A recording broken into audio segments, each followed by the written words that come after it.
nos pères sont mauvais, ils savent donner de bonnes choses à leurs enfants. Et tu donneras l'esprit à ceux qui demandent. Nous prions que l'esprit nous soit accordé ce matin. Au nom de Jésus, amen. Amen, amen. Amen. Bonjour à tous. Comment ça va? Ah, ok. Les autres, ils chantent comment ça va? Ça va bien. Mais il y a une partie que je n'aime pas. C'est la partie où il dit ça t'en fait rage, je m'en fous. Voilà. Je n'aime pas cette partie parce que je ne suis pas pour chanter la gloire de Satan. Amen. Amen, amen. Très souvent, il faut éviter les cantiques où il y a Satan à l'intérieur et puis on veut répéter, on piétine et tout le reste. Et je sais qu'on peut être tenté par ça, mais s'il vous plaît, parlez plus de Jésus, faites connaître plus Jésus, et quand même le diable va s'en sortir, les gens sauront que c'est le diable. La bonne manière de connaître le vrai billet, du faux billet, c'est d'enseigner le vrai billet dans toutes ses formes. Quand la personne va attraper le faux billet, il saura que ça c'est un faux billet. Voilà, parce qu'aujourd'hui dans nos églises, nous parlons plus de Satan. Or, notre premier adversaire, ce n'est pas Satan, c'est nous-mêmes. Nous-mêmes, nos habitudes, nos envies. Mais vous savez, l'homme, il n'aime pas accepter sa responsabilité. Il aime toujours mettre ça sur le dos de l'autre. Hein? Tu soulèves ton seau d'eau, tu contournes quelqu'un que tu vois et puis ça glisse par là où tu as pris, tu tombes et tu commences à accuser l'autre qui passait là. Hein? C'est toi. Si tu n'étais pas là, je n'allais pas contourner. Non. Frère, il faut que chacun d'entre nous aussi assume quand il le fait. Amen. Amen. Voilà. Être un bon chrétien, c'est assumer. C'est pourquoi il y a la confession. Seigneur, j'ai mal fait. Pardonne-moi. Hein? C'est assumer. Voilà, assumer. Et quand on assume là, ça fait mal. Hein, non? Voilà. Ce matin, je vais nous parler de la vision. La vision. Le mot simple comme ça, vision. Alors, je vais être vague ce matin. Ce qui veut dire que je vais ouvrir avec un peu plus de sujets. Parce que je voudrais parler avec mon cœur ce matin. L'idée que je sollicite, c'est que nous puissions avoir des temps de prière après. Donc, je ne vais pas être très long, je vais être bref. Et nous allons prier. Par rapport au sujet, par rapport à notre vie, je sais que depuis un temps, beaucoup prient pour le pays. Hein? Il y a eu même une veillée et tout ça pour le pays. Je suis très content pour ça. Mais voyez-vous, la Bible est claire. Et la Bible dit que Dieu cherche une seule personne qui se tient à quoi? Et qui intercède en faveur de quoi? De la nation. Donc Dieu n'attend pas qu'il y ait les événements dans votre nation pour que les grands nombres puissent se retrouver. Non.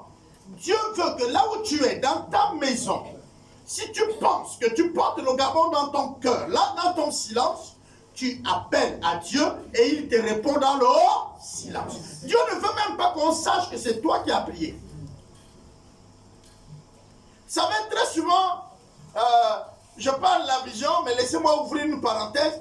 Très souvent, l'orgueil est très subtil. L'orgueil et l'humilité sont très proches. Parfois, quelqu'un est orgueilleux, mais il pense qu'il est humble. Non, non, c'est trop subtil. Il faut vraiment être sage pour le voir. Tout ce qui nous fait paraître, c'est de l'orgueil. C'est pourquoi le Seigneur a dit, 2 personnes sont montées au temple. L'autre, il a dit, oh Seigneur, je bénis ton nom de ce que je jeûne 2 jours dans la semaine. Je donne mon offrande. Chacun d'entre nous peut dire, mais pourtant ce qu'il a dit là, c'est ce qu'il fait. C'est bien, n'est-ce pas? Il dit, je ne suis pas comme ces collecteurs d'impôts qui sont des voleurs de l'argent. Je ne suis pas comme, on peut citer comme. Parfois dans nos prières, nous allons là, n'est-ce pas non? Et puis, on dit, il y avait un autre. Lui, quand il arrive, il dit, oh Dieu, ayez pitié de moi. Pauvre voleur que je suis, j'ai péché contre toi. Et la Bible dit qu'il frappait la poitrine. Amen. Et la question qu'il pose après, Jésus dit, quand les 2 sont repartis chez eux, après le temps de prière, qui est rentré heureux? C'est le public. Le pécheur, lui qui a reconnu. Mais pourquoi? Il a reconnu ses erreurs. Vous êtes sûr que c'est à cause de sa reconnaissance? Non. C'est à cause du pardon qu'il a acquis. Vous savez, quand vous allez, on va un jour arriver, quand vous allez étudier le phénomène du pardon, ou le don du pardon que Dieu nous donne, le pardon énerve celui qui ne connaît pas Dieu. Regardez, le païen au quartier, il dit ceci. Il dit, vous qui allez à l'église là, vous êtes des pécheurs même plus que nous. Il faut lui dire Amen. Seulement, il y a une différence. Vous voyez les fous? Les fous là, c'est pourquoi Dieu compare l'homme qu'il connaît, qu'il ne le connaît pas comme un fou. Je vais vous expliquer. Ce n'est pas que Dieu les insulte. Non. Mais ils sont ce qu'ils sont. Regardez, le fou, il ne se lave pas. Il n'utilise pas le savon. On est d'accord? Ses vêtements ne sont pas lavés. Il est toujours sale. On est d'accord? Maintenant, on dit un homme normal là, il se lave, non? Il lave ses vêtements, non? Mais regardez le travail qu'il fait. Pour qu'il continue à apparaître propre, il fait quoi? Non. Il se lave. Il lave ses affaires. Il lave tout ce qui est autour de lui. Il se lave. Il lave tout ce qui est autour de lui. On est d'accord? Là où il dort, il entretient, il lave le sol. Est-ce que vous comprenez ça? Il ne se répète pas s'il veut être dans quoi? Dans la propreté. C'est ainsi avec la sanctification. Amen. Vous allez pécher, mais vous allez demander pardon. Et Dieu ne va pas se fatiguer de vous pardonner. Amen. Ceux qui ne connaissent pas la Bible, ils vont vous dire, vous pensez que tu pêches aujourd'hui, tu pêches demain, et puis Dieu là, il ne se fatigue pas de toi. Et il y a parfois le diable nous fait croire que Dieu se fatigue de nous pardonner. Bien aimé, vous êtes en train de vous fatiguer vous-même. Non. Il a dit, le juste tombera combien de fois? Et je vais le relever combien?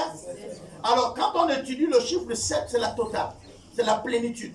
Le juste tombera autant de fois, je le relèverai autant de fois. Parce que Dieu sait qu'on est homme. Je ne suis pas en train d'excuser ici vos actes. Je suis ici en train de dire que s'il arrive que tu pêches, sache que Dieu te pardonne. Il ne faut pas que ta culpabilité te garde dans le péché.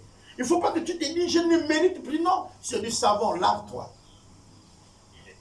C'est bon? Lave-toi. Quand tu te laves, tu deviens plus propre. Et s'il arrive encore que tu te salis, lave-toi. Hein? Mais la différence avec le fou, c'est quoi? Il est sale, il ne se lave pas. Donc il continue à accumuler quoi? La saleté. C'est pourquoi on dit, celui qui est de Dieu ne pêche pas. Ça veut dire quoi? Il n'est pas continu dans le péché. C'est bon, on a ça? Voilà, il n'est pas continu dans le péché.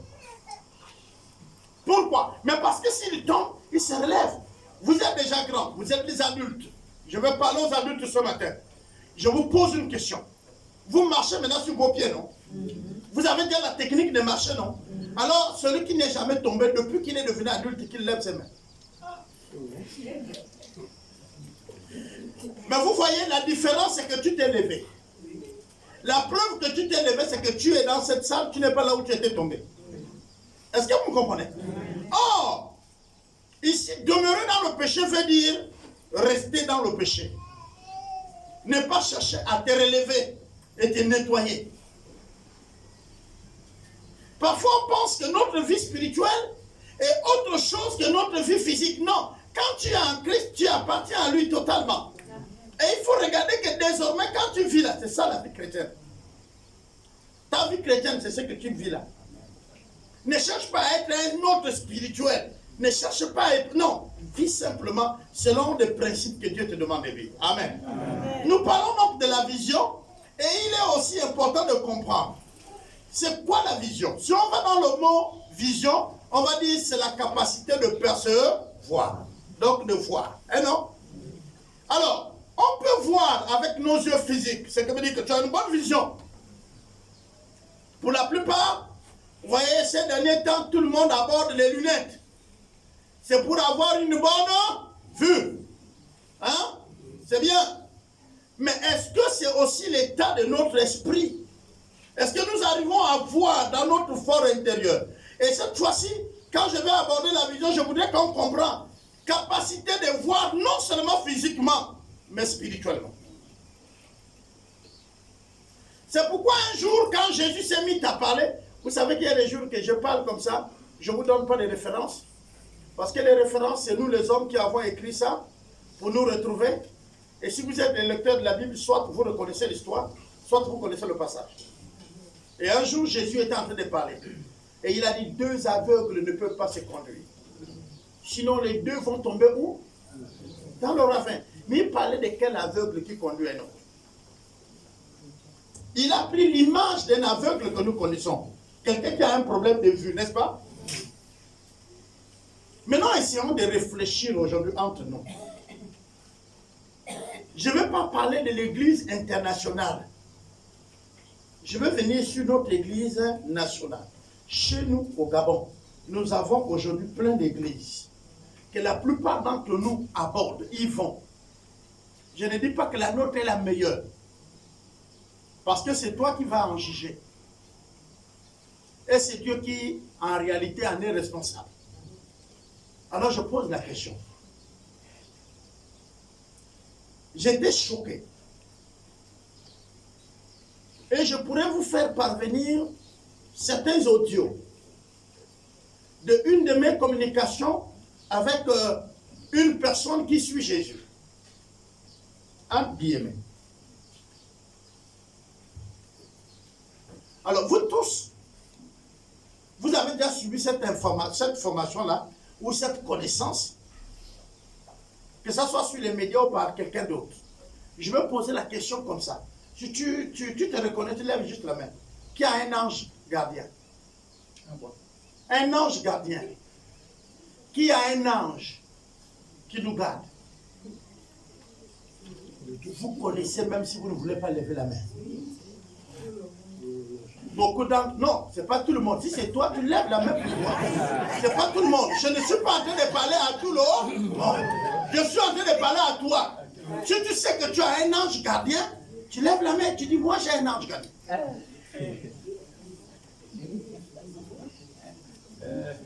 Mais ne dis pas tout le monde. Qui a son ange?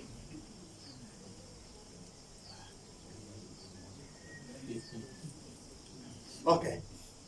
Voilà. Il y a mon frère qui a dit il a son ange. C'est bien. Vous savez, vous allez sur l'internet, on nous a aussi dit là-bas que chaque homme a un ange qui nous garde. Hein, non? Pour ceux qui vont sur la toile. Certains enseignements nous ont démontré que nous avons un ange. Et même les gens sont sérieux. Il y a des bases doctrinales là posées. Je voudrais vous dire ce matin, avec toutes les forces possibles, si je pouvais crier, que c'est faux. Maintenant, je veux revenir d'abord dans l'Ancien Testament. On dit dans l'Ancien Testament, le nom que Jésus abordait, le nom qu'on lui appelait. Dans l'Ancien Testament, vous allez voir Jésus qu'en image. Là-bas, on ne lui appelle pas Jésus-Christ. Tous les noms que Jésus a dans l'Ancien Testament, si vous ne les comprenez pas bien, ça va vous causer problème même dans le Nouveau Testament. C'est pourquoi les maîtres de la loi, les pharisiens et même les sacrificateurs, les prêtres de l'époque ont eu même des problèmes pour le reconnaître. Dans l'Ancien Testament, il s'appelle pain de vie, la manne. Dans l'Ancien Testament, il s'appelle l'ange de l'Éternel. C'est là où il y a la confusion la plupart du temps. Bien qu'il s'appelle l'agneau de Dieu, mais il s'appelle aussi le lion de la tribu de Juda. Quand vous regardez, il y a contexte entre il est l'agneau, mais il est en même temps lion. On va expliquer tout ça prochainement, bien sûr. Ce n'est pas le sujet d'aujourd'hui. Et ça, c'est facile, on appelle ça la typologie. Donc, le Christosanto, laissez. Là, c'est les termes théologiques. Ça ne va pas nous aider. Je vais aller terre à terre. C'est les noms que Jésus abordait dans l'Ancien Testament et qui sont éclairés dans le Nouveau Testament. Dans l'Ancien Testament, il s'appelait l'ange de l'Éternel. Et c'est pourquoi à chaque fois que l'ange de l'Éternel était autour de celui qui le craignait, on dit l'ange de l'Éternel campe autour de celui qui fait quoi? Qui le craint. C'est-à-dire Jésus-Christ est avec toi qui le craint. C'est bon? On est ensemble? On va aller doucement. Mercredi, nous avons vu un verset biblique qui parle du service des anges. C'était lequel? Qui peut m'aider? C'est qui était là mercredi? Oui, le verset qui parle là. Vous voulez que je vous aide avec le livre? Hein? On était mercredi. Vous donnez le verset, sinon on va avancer. Parce que vous ne pouvez pas être à l'enseignement et puis oublier de mercredi à dimanche. Sinon alors vous nous faites souffrir cadeau.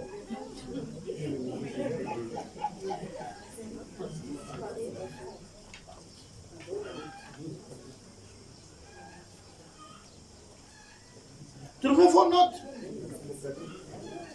Fouillez vos notes. Fouillez vos notes. Vous avez trouvé? Fouillez vos notes. On a dit les anges.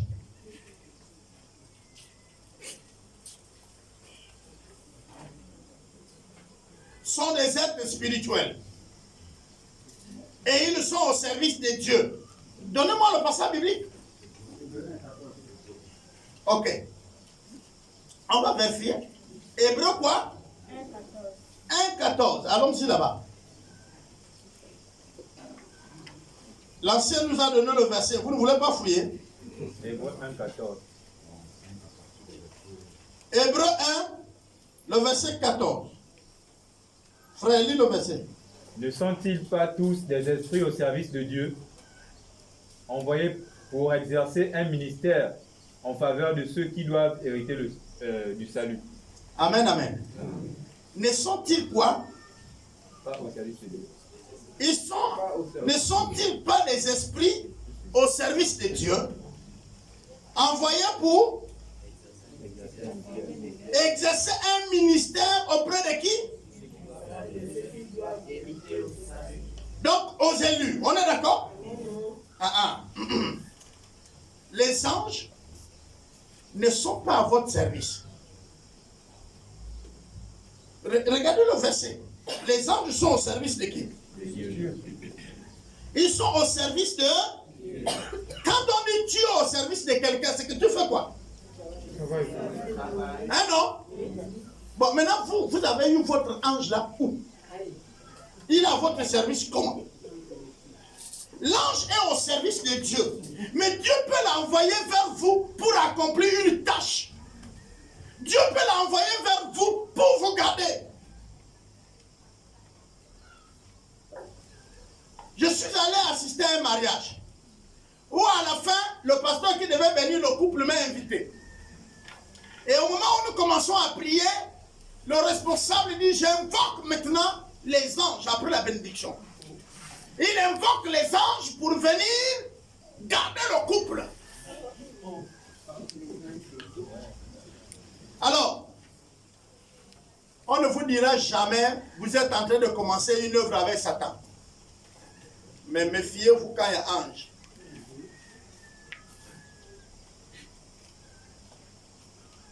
Quand on va commencer à te dire, pendant que tu intercèdes à un certain moment, tu vas voir que les anges vont commencer à venir vers toi.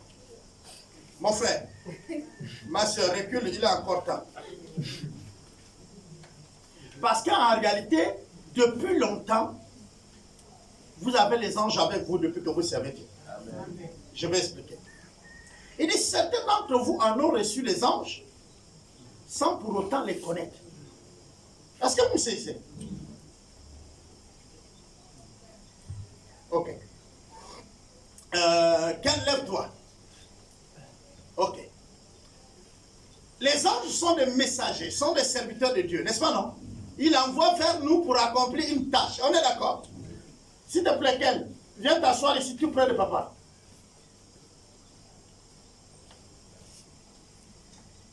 Ok. Est-ce que vous avez suivi une chose? Merci, mon frère, tu peux t'asseoir à ta place.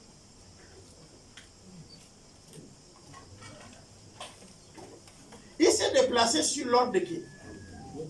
Hein? Et pendant qu'il s'est déplacé sur mon ordre, il était en train de faire quoi? Il était en train de me servir. Donc vous êtes en train de dire que les anges vous servent.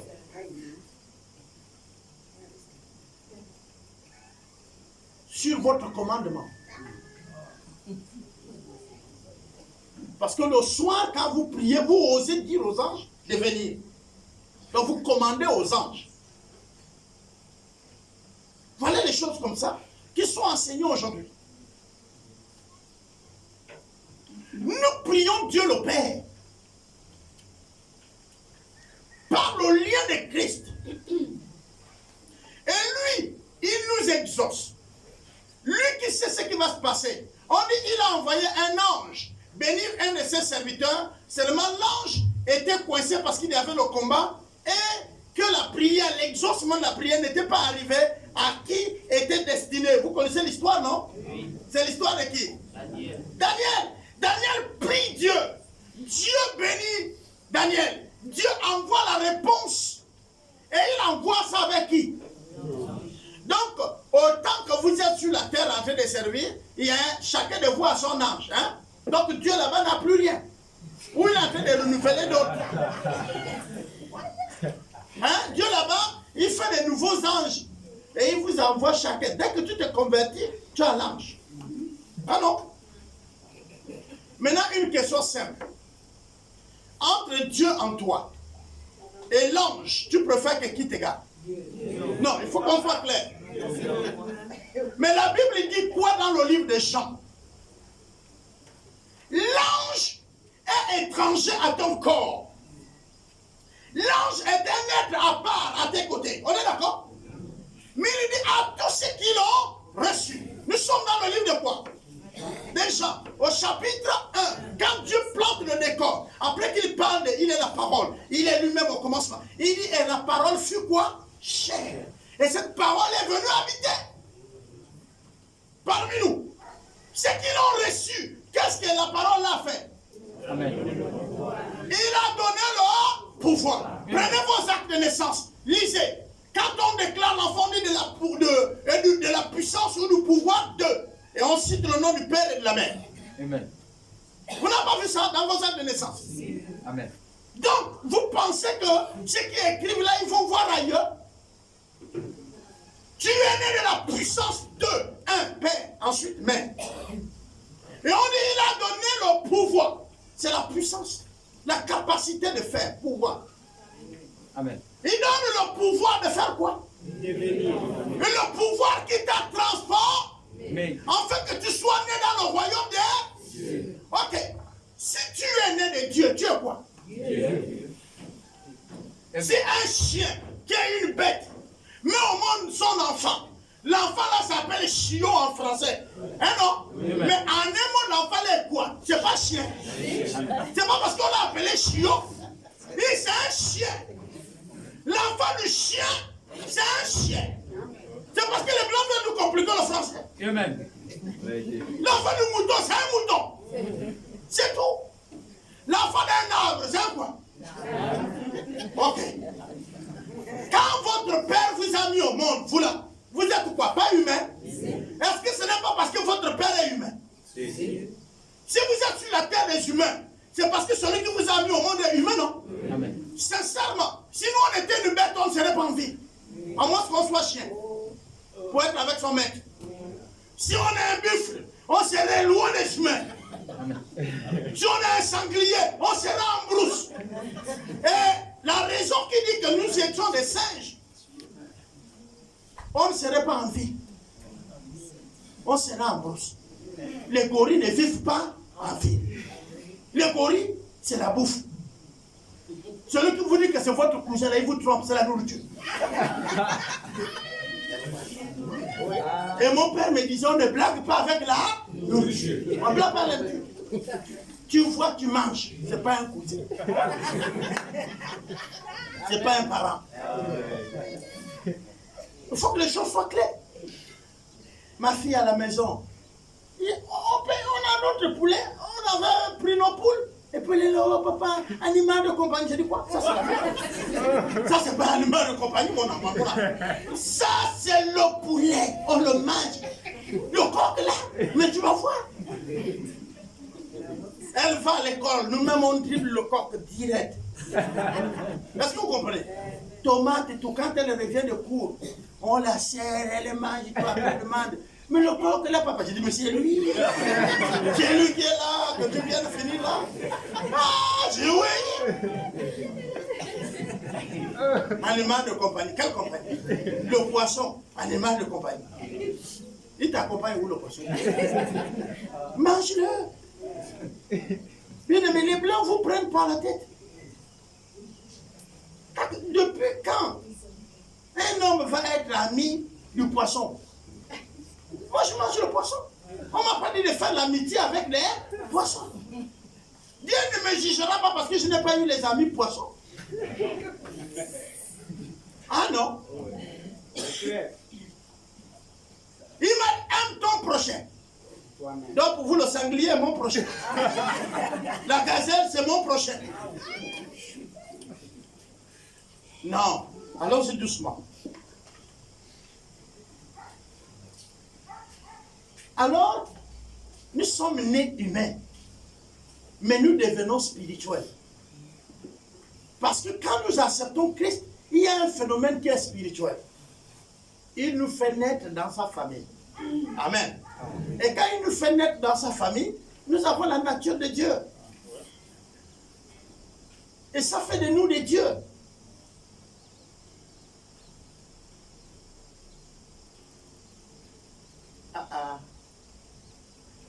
Alors depuis là, tu te vois un humain ordinaire, n'est-ce pas? Mais c'est faux. Quand un héritier est enfant, il n'a pas de différence avec l'esclave. Vous connaissez ça? C'est-à-dire qu'aussi longtemps que tu es ignorant de certains domaines spirituels, tu es esclave même dans ta propre maison. Tu ne peux pas bénéficier de ton héritage. Dieu, il ne régnera jamais avec ceux qui ne sont pas ses enfants. Et c'est une règle chez moi. Moi, c'est une règle. Tu n'es pas mon fils. Aussi longtemps que je serai vivant, tu ne serai jamais responsable ici. C'est clair. Mais attends, moi je vais régner avec quelqu'un qui n'est pas mon fils. Mais il faut devenir fils. Il faut devenir fille. Je vais expliquer simplement pour que vous compreniez. Et très simplement.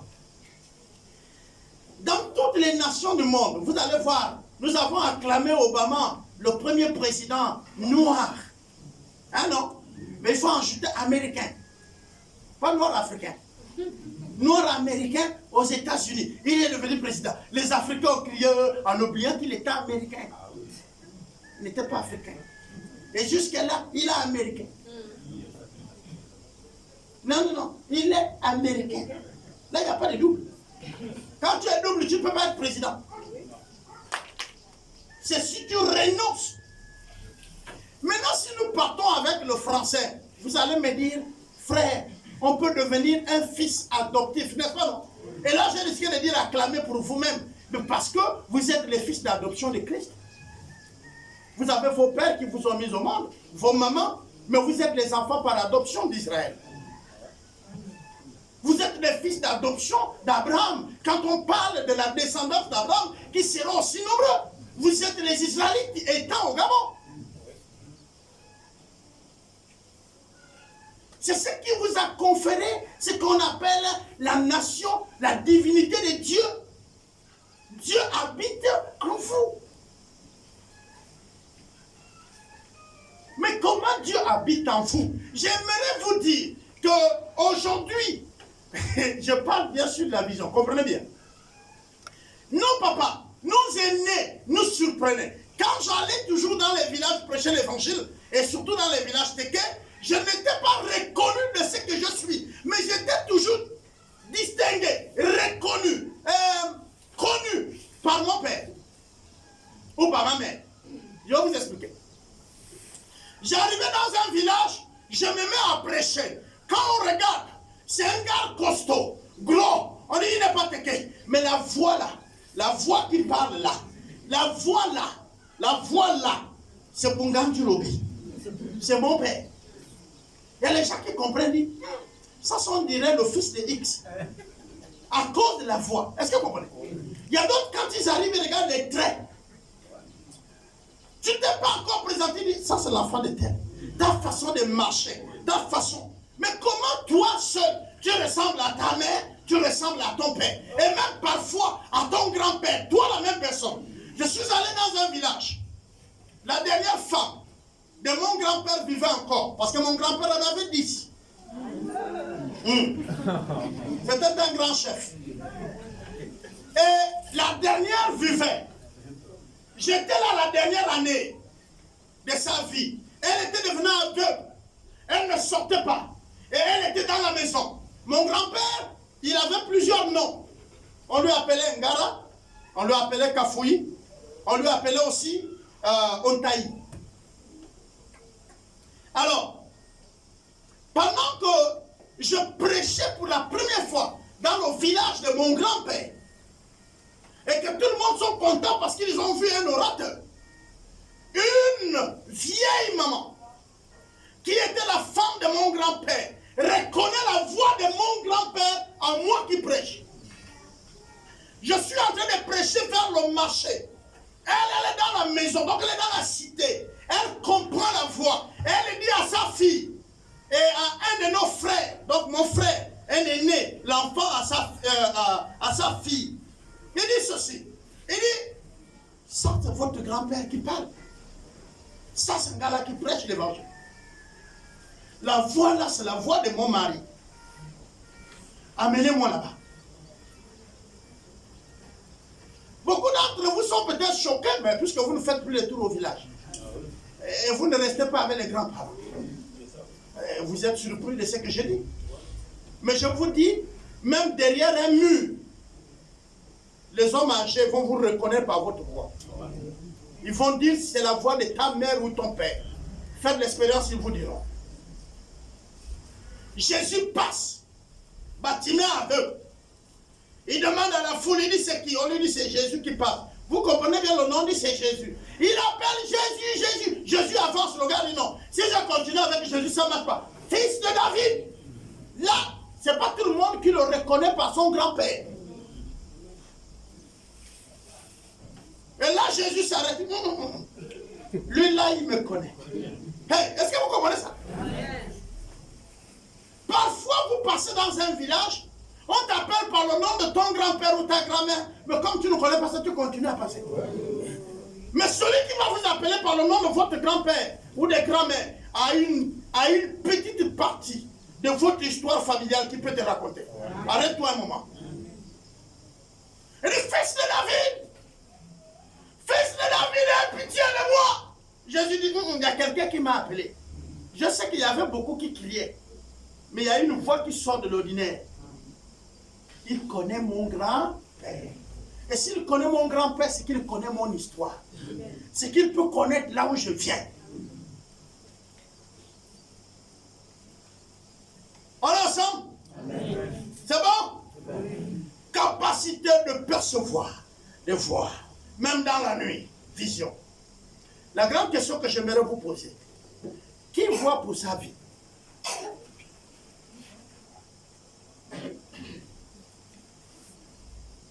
Parce que très souvent, les guerres dans les familles, des jalousies même dans l'église, dans les lieux du travail, c'est parce qu'il y a beaucoup d'aveugles. Quand tu connais ce que Dieu t'a dit avec ton couloir, tu ne vas pas aller cogner l'autre dans son couloir. Amen. Amen. Tu vas le soutenir. Amen. Je disais hier à une soeur en Christ, j'ai dit, vous voyez le corps humain, s'il y a une machine énorme, qui est hors de toutes les machines sur la terre, c'est le corps humain.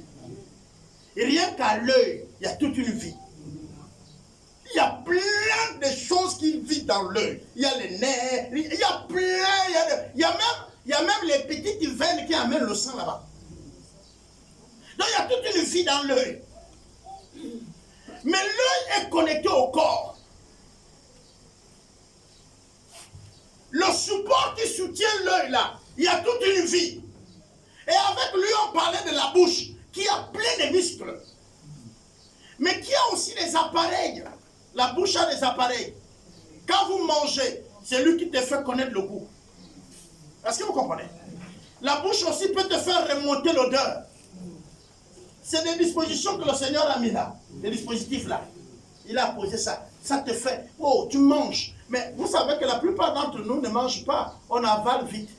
S'il vous plaît, prenez le temps. Quand tu manges une pomme là, prends le temps. Remue là. Elle sort sa saveur. C'est-à-dire le jus même de la pomme là reste dans la bouche. Tout ça bien. Tu vas sentir que c'est bon.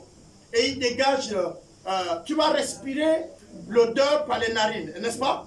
Tu pousses et tu peux encore respirer ça, ressentir. Et je vous assure, si on découpe la pomme, tu sauras que la machette là où le couteau a coupé la pomme. Mais c'est parce qu'on n'a pas habitué nos narines, nos oreilles. Allez-y en brousse avec un chasseur. Vous marchez, vous tapez tous les feux. Lui, il va marcher, mais à un moment donné, il te bloque comme ça. Il est là avec toi, mais en réalité, c'est faux. Il va loin. Le chasseur vous a déjà avancé à près de 100 mètres ou 200 mètres. Quand il soulève la tête, il a vu le rayon, il revient. Tout ce qu'il va voir d'une manière de bizarre, une feuille qui bouge, il vous demande de s'arrêter. Pourquoi? Il exerce sa vision. Mais il exerce aussi autour de la vision quoi? Sa capacité d'entendre. Sa vie en dépend. Que ça soit pour manger ou alors vivre pour repartir au village. Le chasseur est capable de localiser. Parce que souvent, nous on pense quand on parle des qualités, des sensibilités qu'il y a, les bêtes ont. On pense que les hommes n'ont pas. Non, l'homme peut sentir le déplacement d'un serpent. Les vibrations que le serpent met à terre, quand il se déplace, quand tu viens, l'homme peut sentir ça. Mais pour le sentir, il faut qu'à un moment tu t'arrêtes et tu te connectes au sol et ton environnement. Tu dois avoir un rayon où tu maîtrises. Il y a des bruits où tu peux sentir que ça c'est le bruit d'un serpent. Mais ça aussi, il faut être un bon broussard, un bon chasseur. Parce que le serpent, lui, tire le corps une fois. Dès que tu entends deux fois, tchac, tchac, ça c'est le margouillard de quoi? Le serpent, c'est une fois.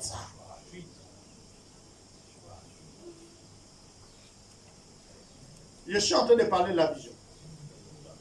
Je parlais ici d'une capacité de voir. Et je vous ai posé la question. Est-ce que vous en avez pour votre vie? Parce que si vous n'avez pas la vision de votre vie, même votre marche avec le Christ, vous êtes un véritable problème d'abord pour vous-même et ensuite pour les autres. Je vais ouvrir une petite parenthèse. Tu n'as pas de vision, mais tu veux te marier, hein non? Là, c'est pour les célibataires. Mais ceux qui sont déjà mariés là, même s'ils n'avaient pas la vision, tu l'as déjà dit oui, souffre un peu. Mais qu'est-ce que vous voulez que je vous dise? Parce qu'il y a un véritable problème aujourd'hui dans les couples. L'homme vient demander la main, oh je veux que tu m'accompagnes dans le reste de ma vie et tout. Il t'a dit que tu lui accompagnes. Il n'a pas dit que tu conduis. Je veux qu'on chemine. La phrase là, quand il vient avec la phrase là vers vous, demandez-lui qui dit quoi. Je veux qu'on chemine ensemble. Demande-lui, tu veux dire quoi par là? Cheminer ensemble. Ça veut dire que mes idées et tes idées, il faut qu'on s'accorde. Il dit non, je veux que tu m'accompagnes. Là, lui, là, il veut seulement que tu viennes dans sa vie et tu le soutiens. C'est lui qui décide tout. Est-ce qu'on est ensemble? Maintenant, la vision de l'homme va permettre qu'il fasse le choix de sa femme.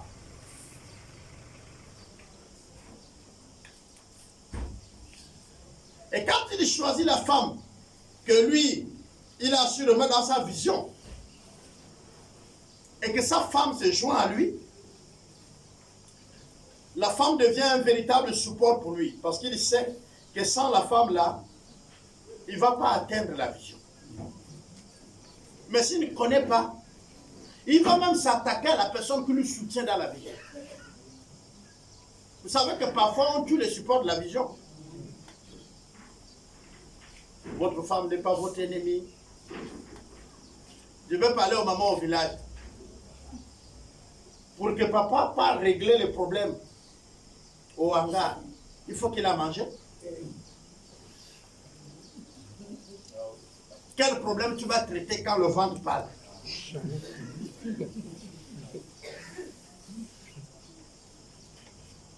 Quelle est la nourriture la plus sûre aujourd'hui que tu peux manger les yeux fermés si ce n'est pas pour ta femme? En ces temps modernes. Va manger ailleurs. C'est pas un problème. Mais tes jours sont comptés. Non, il faut aussi qu'on vous le dise, non? Va manger ailleurs, mais tes jours sont comptés. Si tu manges dehors, ça risque. Je disais aux jeunes que beaucoup d'entre nous ont déjà mangé la chair humaine et continuent à manger. Beaucoup ont déjà mangé les chats et les chiens et continuent à manger. Qui a assez d'argent pour vous faire toujours les brochettes avec le bœuf? Vous connaissez le prix du bœuf? Et pourtant vous êtes là tous les soirs. Donne-moi 3 broches, 4 broches. Je crois que lui il fait quoi? Hein, non? Vous vous retrouvez? Donc, tu as vu que peut-être toi aussi non? En jus de sel. Hein, non? Tu l'as dit en jus de sel. Pour manger Philippe. Où c'était Philippe? Philippe est porté disparu. Il est déjà là. Il met beaucoup de mayonnaise. Mais le nom papa. C'est Philippe. Ou c'est Milou. Nous étions en train de manger en Thaïlande. On prenait le petit déjeuner et ma femme et moi on est rentrés dans la salle. Tous les autres Africains étaient déjà là. Le jour où on avait eu le retard, on prenait le petit déjeuner à 6 h. Bon, 6 h de là-bas. Et puis, ma femme et moi, on est venus à 7 h.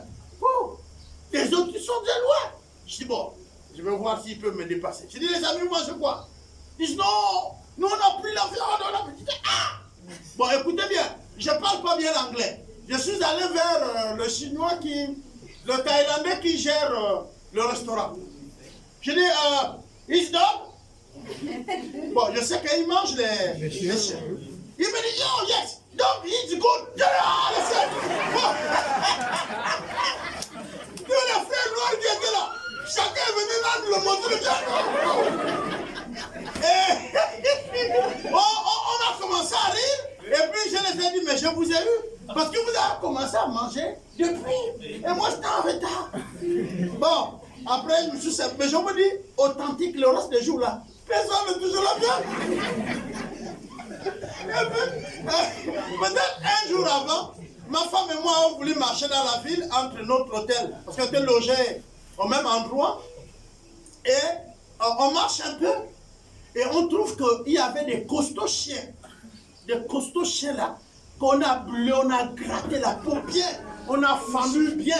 Et puis le gars, il a les 2 chiens là sur l'épaule, il a un tissu ici, et il a les 2 chiens sur l'épaule, et traverse la ville.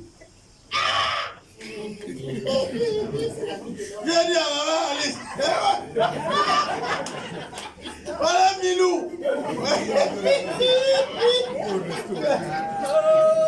mais écoutez, vous avez vu que là tout de suite, la vue nous a dérangé, n'est-ce pas? Non? Mais pourtant, il se peut que depuis longtemps qu'on était là, on mangeait ça. Ça va.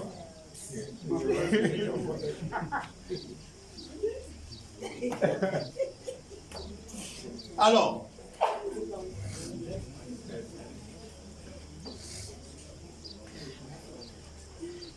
je vais donc revenir. La vision nous aide. La vision nous aide à prendre les bonnes décisions. La vision nous aide à gérer même nos économies. La vision nous aide à être réglés dans notre vie, donc avoir un sens de discipline. Pourquoi?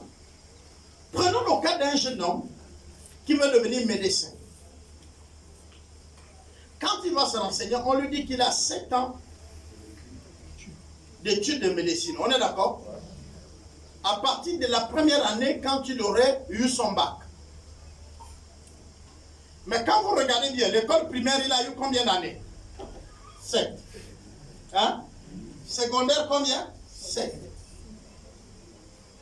Et quand il va à l'université, il va aussi avoir 7. Et il a précisé qu'en médecine, on ne double pas.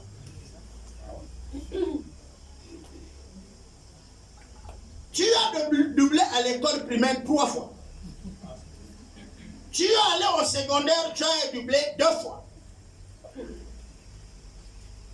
Tu auras ton doctorat à quel âge? Ton père serait mort. Ta mère serait morte. Tu as eu ton doctorat. C'est pourquoi tu te fâches avec tout le monde en tant que docteur. Parce que tu voulais être médecin pour soigner ton père et ta mère. Mais le moment où tu finis, ils sont morts. Et ta colère, c'est maintenant avec tout le monde. Une des raisons que nous voyons la plupart des professeurs, et surtout des lycées, parce que l'université, on peut encore comprendre, c'est beaucoup d'études, donc ça veut dire que dans le caractère de la personne, il voulait être professeur. Mais je vais parler des lycées. Parfois, c'est un ancien élève du droit. Il frappe première année, mur. Troisième année, mur. Il tape quatrième année, mur. Tu as un parent qui a duré à l'université.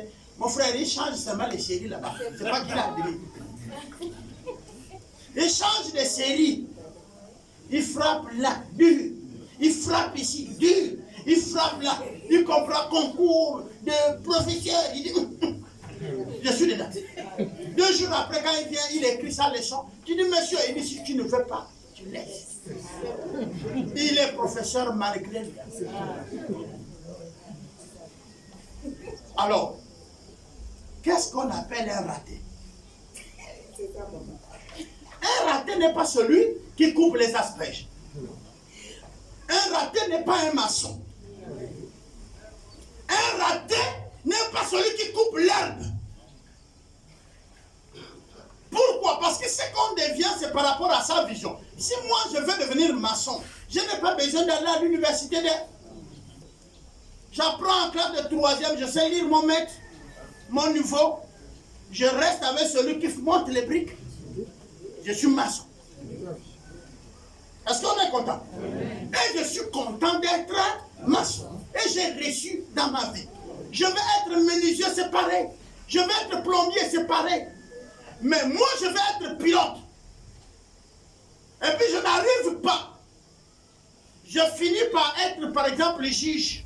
Parce que j'ai un parent qui est là-bas et qui m'a aidé à rentrer à l'école de...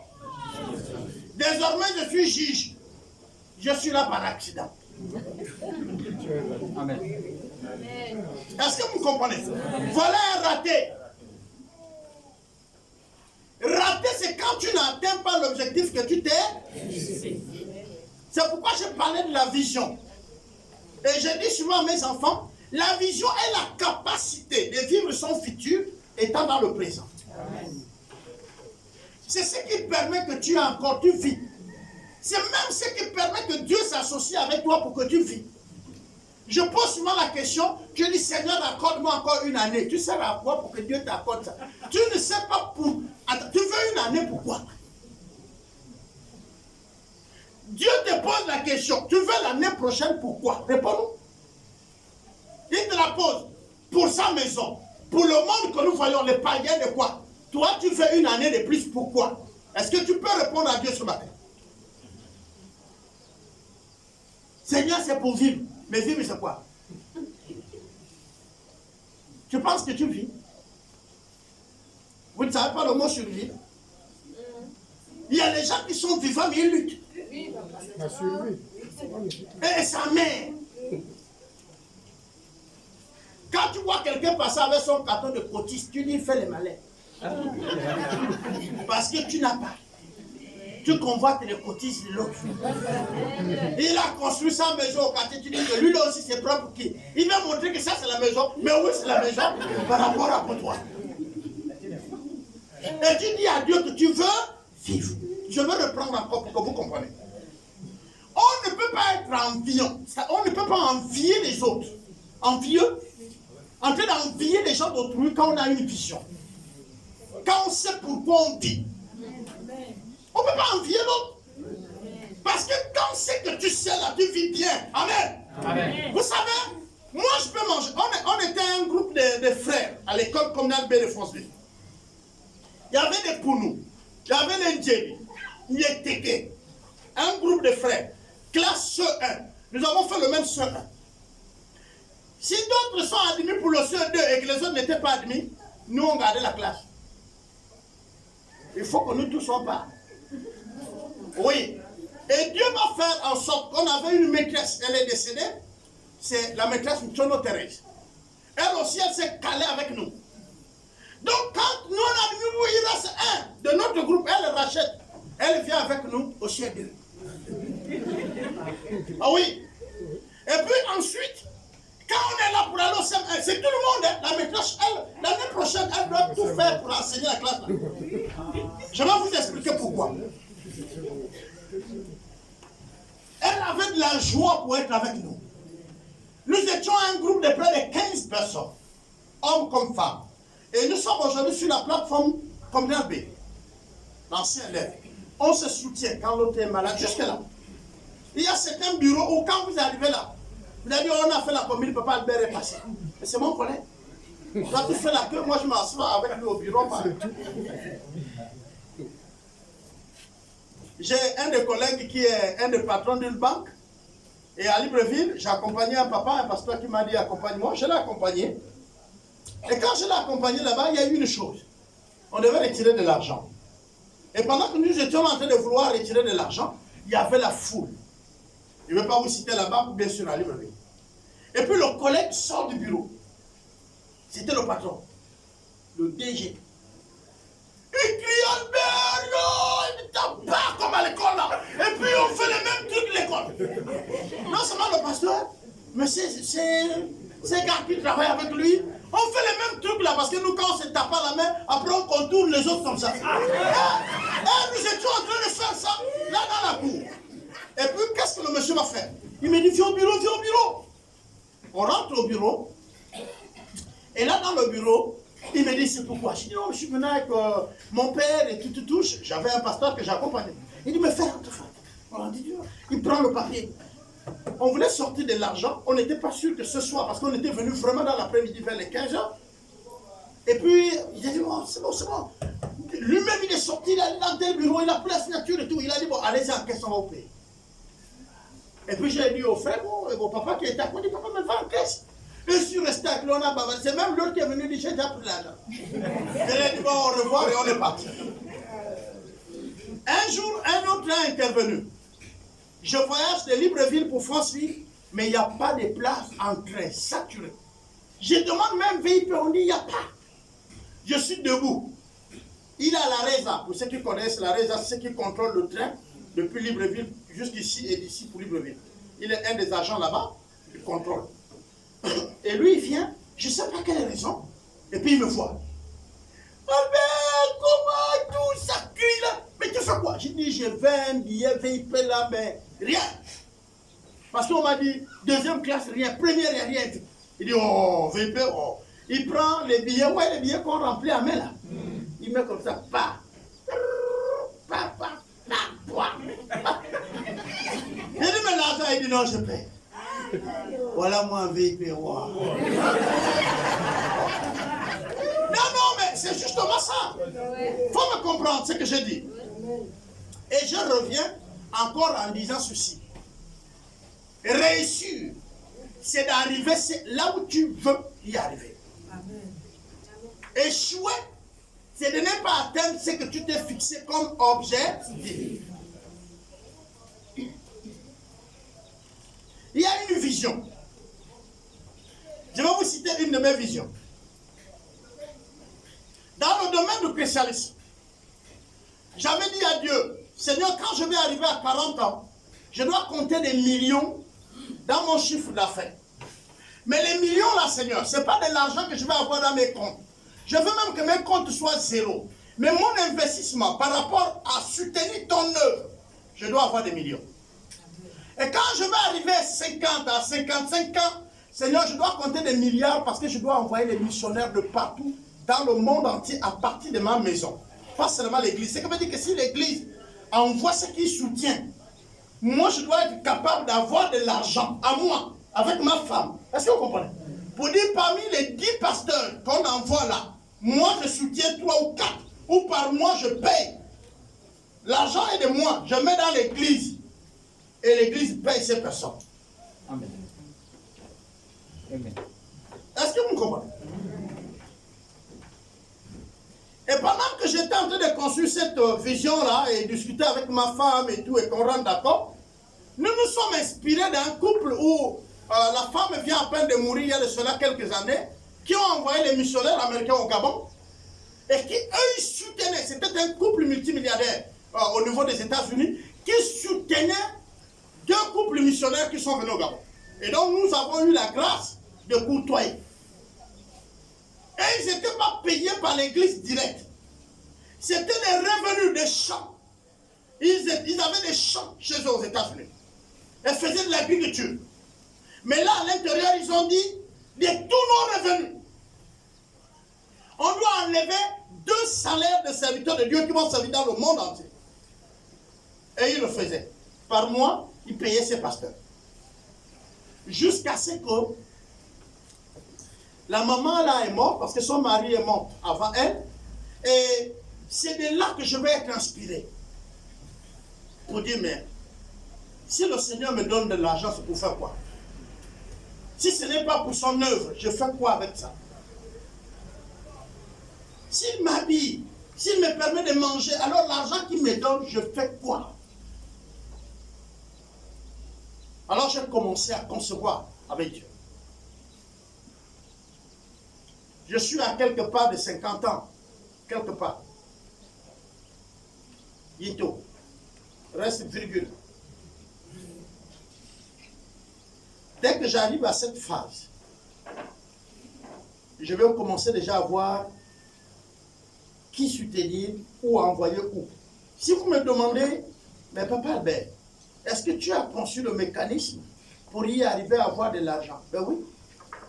Tout ce que Dieu m'a donné, avec ma femme, nous n'avons que conçu ça.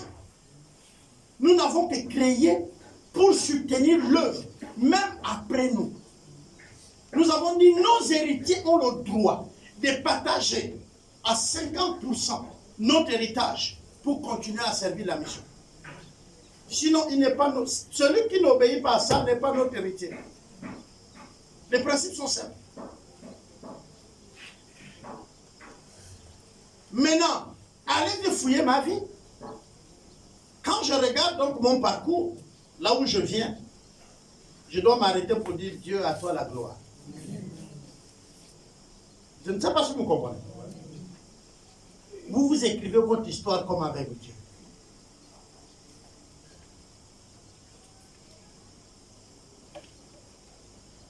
J'étais au village, j'étais sur la ligne frontalière là-bas, à Doumaï, j'ai fait le culte là-bas. Je prêchais. Un des messages que nous avons déjà eu ici.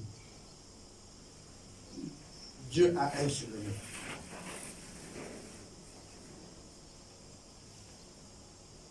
Est-ce qu'il peut s'en souvenir de toi? Dans le souvenir de Dieu, tu es. Vous savez, papa, ça y est là. Il a servi en santé. Il a pris sa retraite, mais aujourd'hui, il travaille toujours en santé. Maintenant, en compte personnel, ce n'est plus l'État. Mais il peut s'en souvenir de quelques médecins, n'est-ce pas, non? Mais les médecins qui sont restés plus marquants, c'est ceux qui ont fait quelque chose de spécial dans sa vie. Et je disais à ma femme, quand tu aides quelqu'un, quand tu soutiens quelqu'un, et qu'il oublie tout, c'est qu'il est mauvais.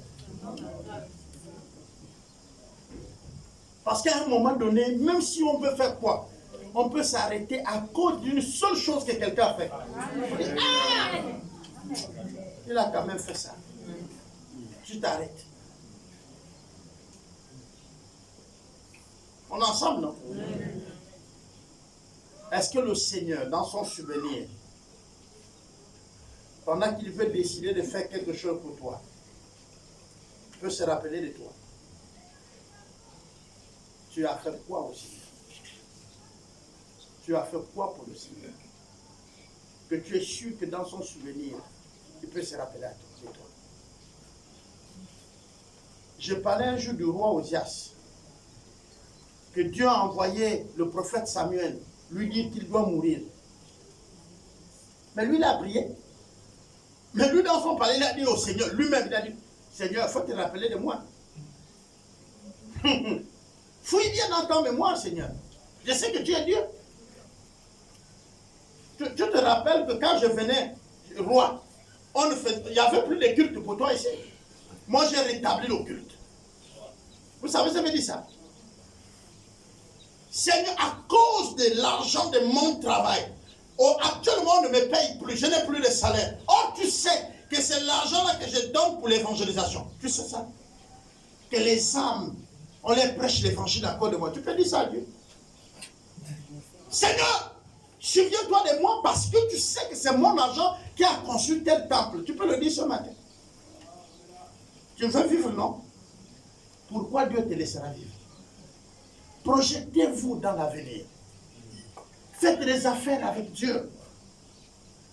Construisez des projets avec Dieu. Et je vous ai dit une chose. Si vous avez la promesse de Dieu, vous allez durer longtemps. Et ne cherchez pas à ce que la promesse de Dieu s'accomplit même vite pour vous. Je vais vous dire une chose. Si Dieu dit, fils, tu mettras au monde un enfant. Et l'enfant là sera un grand évangéliste. Et que les médecins t'ont dit, tu es stérile. Avec ta femme. Et que jusque-là, vous avez tout essayé. Il n'y a rien. Frère, tu vas encore vivre longtemps parce que la promesse de Dieu va s'accomplir. Amen. Tu ne peux pas mourir tant que la promesse que Dieu t'a faite ne s'accomplit pas. C'est pourquoi Abraham a duré longtemps. L'enfant n'était pas venu. Abraham a même dit, bon, je suis déjà trop vieux, je vais bientôt mourir, je fabrique l'exaucement. Et il a appelé Sarah. Il dit, Sarah, soutiens-moi. Sarah dit, oh, mais tu sais que j'ai des idées. Il dit, oui. Vas-y, c'est quelle idée? Il dit, celle que tu vois à côté de moi qu'on nourrit cadeau là. Celle-là, elle est un ventre qui peut te donner des descendants. Abraham dit, Sarah, qui est comme toi? Qui est comme toi pour penser à une telle vision? Moi-même, peut-être, j'avais les idées, mais je ne pouvais pas te dire ça. J'ai dit Amen. Amen. Ah oui, Sarah vient de tomber, de répondre au problème d'Abraham. Là, Abraham seulement dit, Sarah, que Dieu te bénisse. Que Dieu te bénisse, ma femme. Et puis, on peut dire que non, Dieu était content parce que, aussitôt, il y a eu quoi? La grossesse. Vous voyez Dieu? Il n'est pas dans ce que nous les hommes on fabrique là. 2 jours après, quand il y a problème, qui a commencé le projet? C'était Sarah, non? Sarah dit, je mets fin au projet. Le projet là s'arrête. Abraham dit, mais comment? Tu m'as déjà donné le succès. Et puis tu veux maintenant arrêter? Non! Non! Mais c'est quand même mon enfant. Dieu, non, mais Sarah là même Dieu n'est pas content quoi.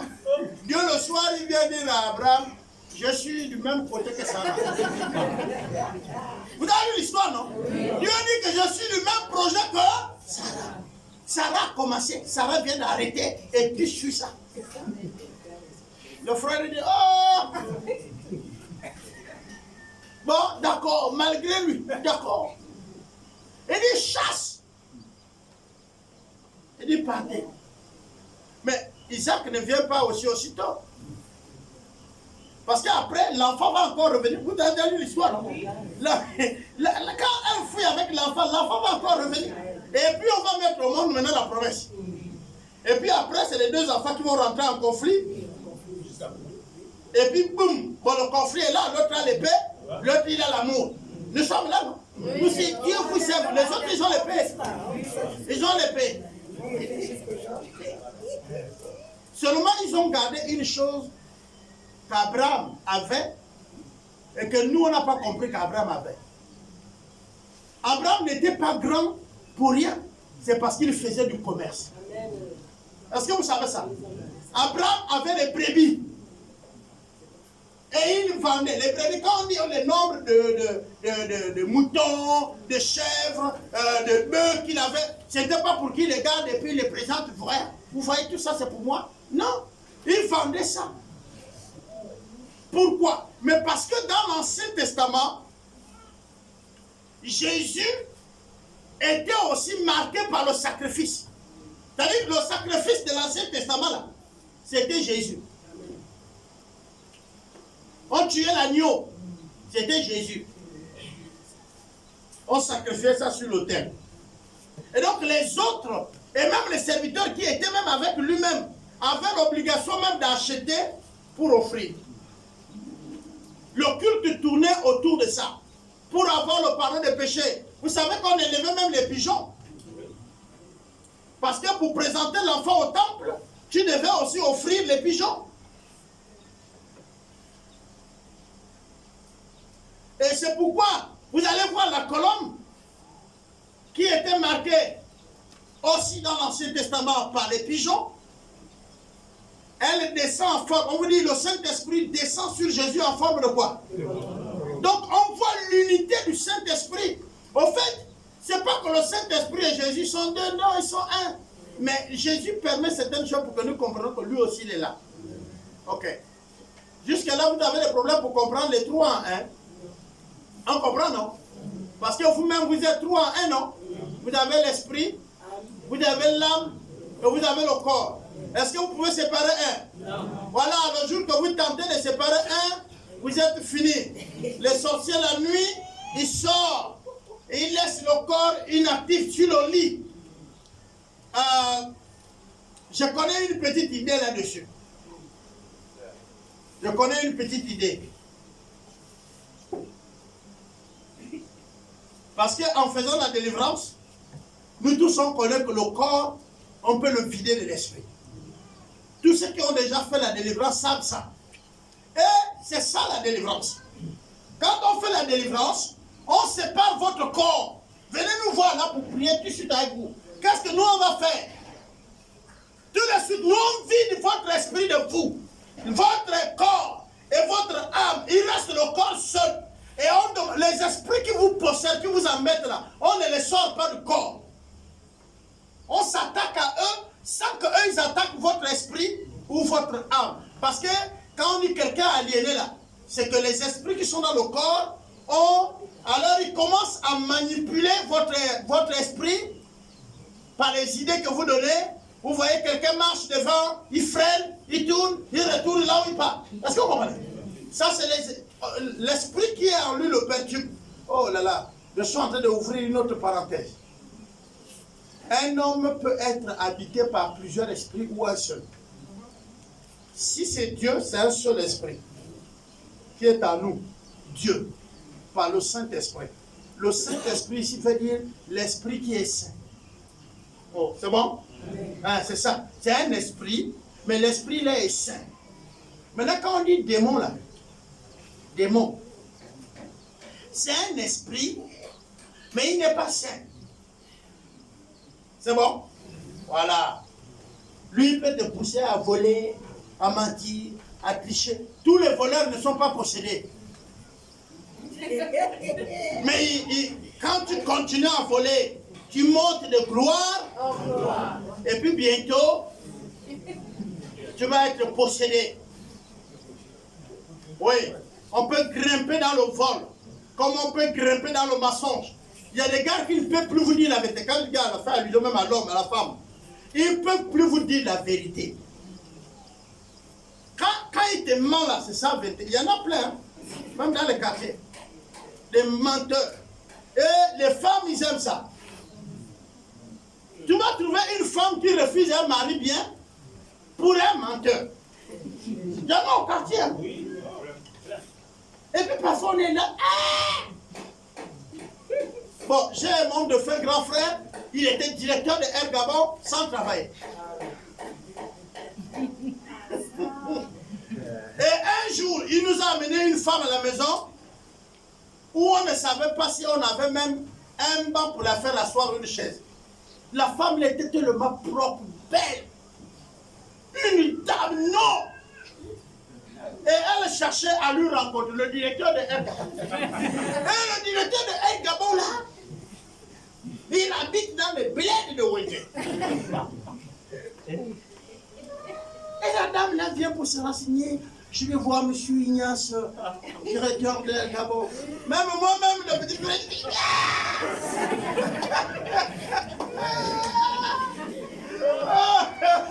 lui là maintenant c'est Satan, c'est bon, les démons sont déjà là, à ce stade là. Mais il va, même la femme là c'est assis là, ils sont bavardés, mais il a les mots pour la faire comprendre qu'il est là pour un temps.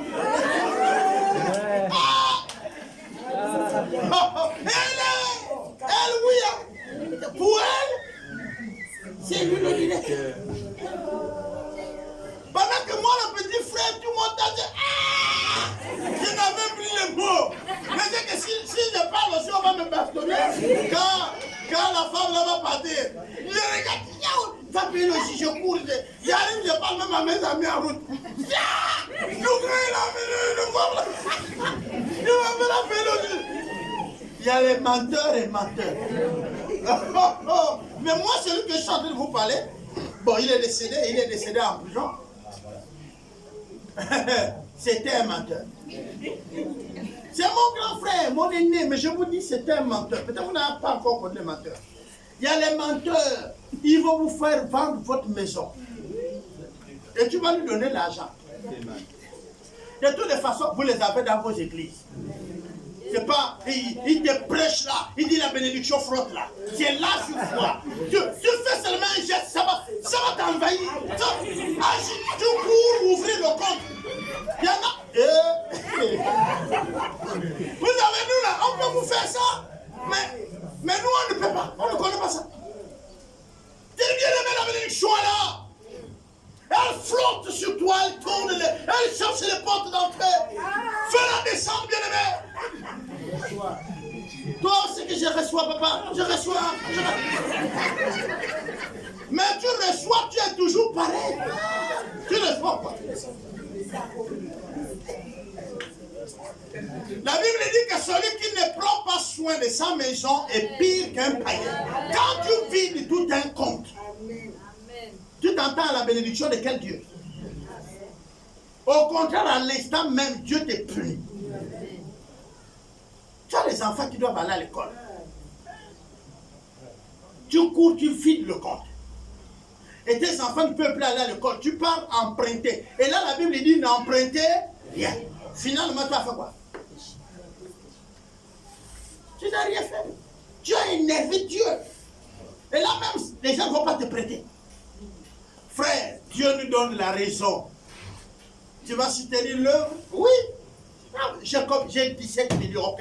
Je vais donner à l'église 5 millions ou 3, où je soutiens à chaque fois qu'il y a quelque chose. Est-ce que vous comprenez? C'est aussi normal de soutenir l'œuvre pour que lui multiplie l'argent. Dieu multiplie l'argent. Hein? Dieu il multiplie l'argent. Hein? La vision que nous pouvons avoir de nous-mêmes va déterminer notre comportement. Mais si nous n'avons pas une vision, nous perdons du temps. Même la gestion du temps n'est même pas. J'ai enseigné sur la gestion du temps. Tu es pressé par rapport à quoi? Tu vois que tu as perdu le temps comment? C'est pourquoi le matin, quand tu te lèves, on te pose la question. Mais tu fais comment? Tu dis non, je ne fais rien aujourd'hui, je suis là à la maison. Même dans ta maison, tu n'as rien. Il y a essuyé la maison. Il y a balayé la maison. Il y a lavé les vêtements, les assis. Comment tu peux dire que je suis là, je ne fais rien? Ça, c'est parce que visibilité, le plafond est bas. Et tu te plains de ce que quand ton mari arrive, il se plaint. Tu laisses ta femme au lit, tu pars. Tu reviens, elle est encore dans les draps. Non, là, tu es content, non? Tu dis non, ma femme, tu t'es bien reposée. Attends, je t'offre le jus. Ah non, tu retournes chez le commerçant. Ah non, les hommes. Et tu payes un autre jus, tu viens encore la donner. Et puis tu te changes, tu prépares. Non, bien aimé. La vision nous aide à orienter notre vie, à prendre de bonnes décisions, à gérer bien notre temps.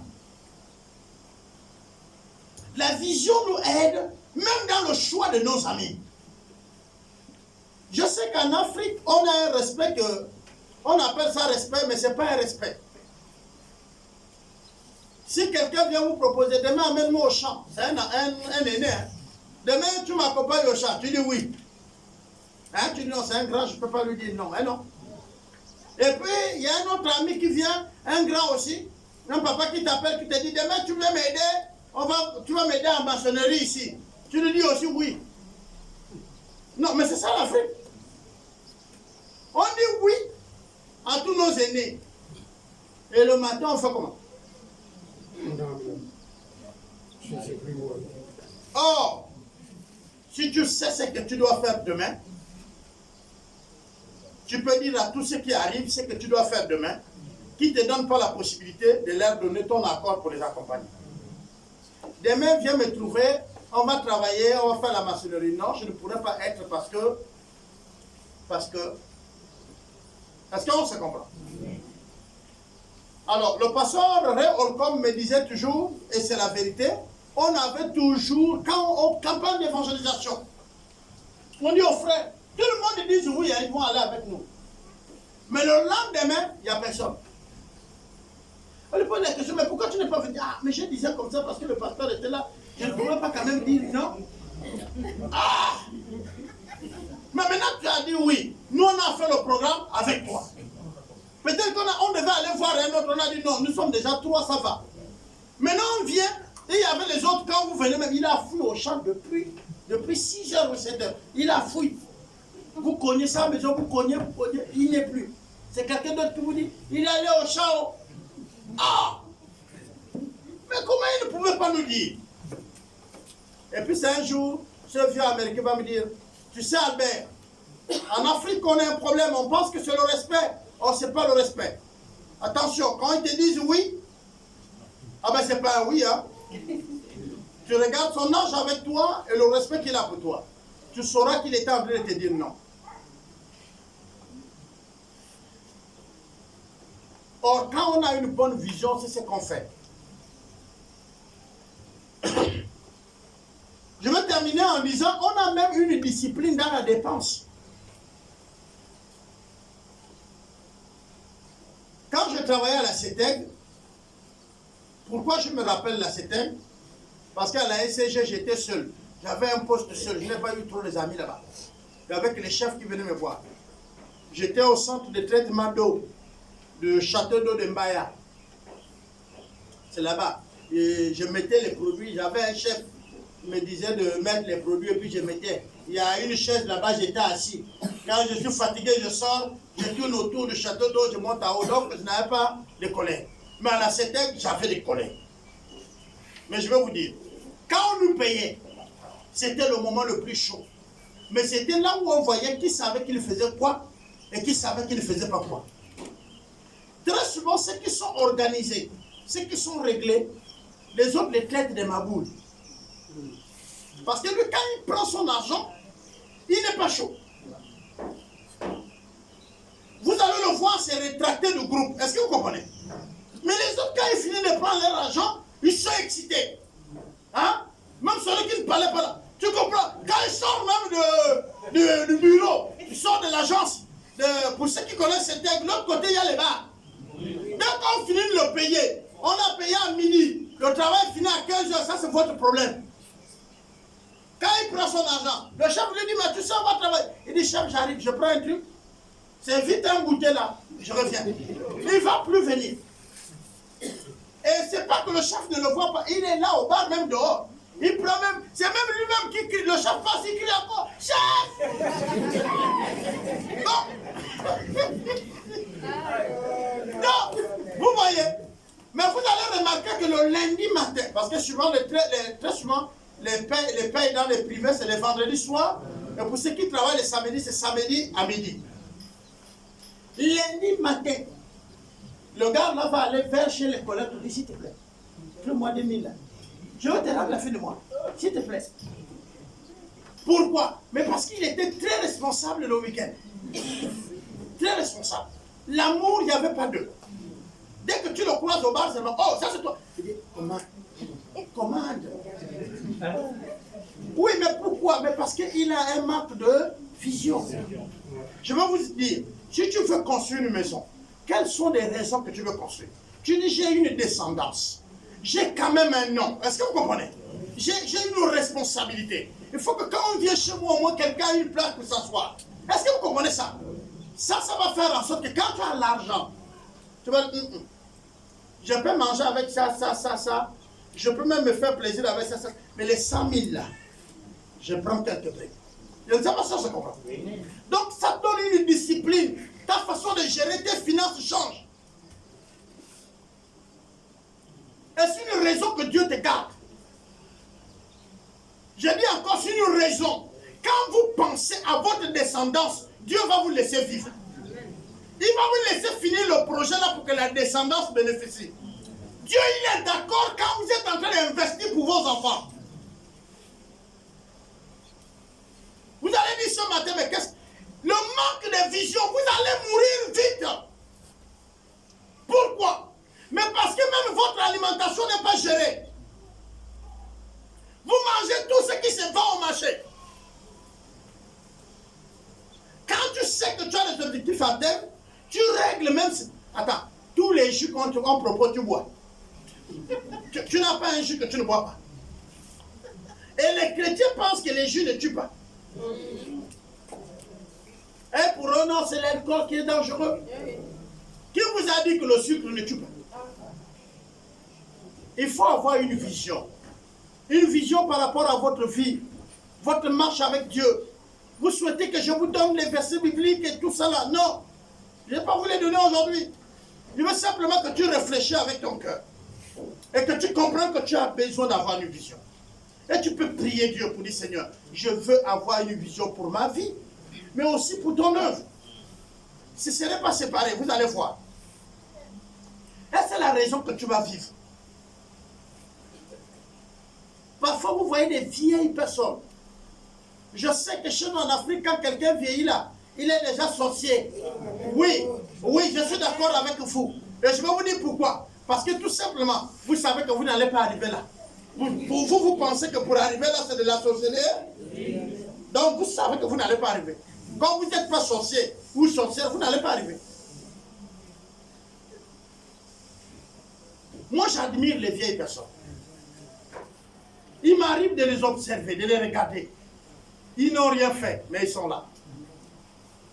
Dieu est sage, il est intelligent, il les a gardés. Vous avez combien de jeunes qui avaient de l'argent qui sont morts? Un jour, tu as peut-être dit à quelqu'un que hey, j'aimerais que lui là il soit ma mère. Hein? Parce que tu as honte de ta mère, la personne est morte. Elle est morte, voilà. Mais ta mère vit. Celle que tu n'aimais pas là, elle vit. Ta tante que tu n'aimes pas va vivre. Ton voisin que tu haïs là, le pauvre, il va vivre, tu vas le voir. Sortez des problèmes de cœur. Les jalousies, les haines. Ce qui fait que vous avez même vieilli avant votre âge. Toujours dans les inquiétudes. Soyez zen. La Bible dit avec des cœurs purs. J'aime un cantique, on dit tout joyeux, bénissons le Seigneur. On dit tout joyeux. Hein? C'est qu'on dit quand tu n'es pas joyeux, ne bénis pas le Seigneur. Vous savez, les cantiques, c'est comme oui, amen, Seigneur. Tu dis oui, amen de quoi? Mais regardez bien le cantique, il dit parce que tu demandes à mon cœur de faire aujourd'hui. Oui, amen, Seigneur. Donc, ce que tu demandes à mon cœur de faire, je dis amen, je dis oui. Amen veut dire oui. Je suis d'accord. Ainsi soit-il. Je m'accorde. Ainsi soit-il. Je m'accorde. Quand c'est l'autre là, tu dis je suis avec toi. Je parle. Quelqu'un prie, tu ne sais même pas ce qu'il dit. C'est dans sa langue. Et puis toi tu dis Amen. Il a dit quoi? Chez nous voilà, on est chrétiens. Alléluia. Amen. Là encore on dit vive le Seigneur. Mais maintenant je dis Amen. Vous répondez Amen. Vous répondez Amen de quoi? Amen. Amen. Amen bien. Amen. Mais Amen bien. D'accord. D'accord. D'accord bien. D'accord. D'accord de quoi? Voilà nos habitudes. Réglons nos vies s'il vous plaît. Réglons nos vies s'il vous plaît. Le chrétien n'est pas un homme agité. Le chrétien est réfléchi. Si tu ne connais pas encore l'Église des disciples de Christ du Gabon, je t'invite à aimer et à t'abonner sur notre page Facebook Église EDC et d'activer la cloche de notification, afin de suivre nos différentes activités. Merci et que Dieu te bénisse abondamment.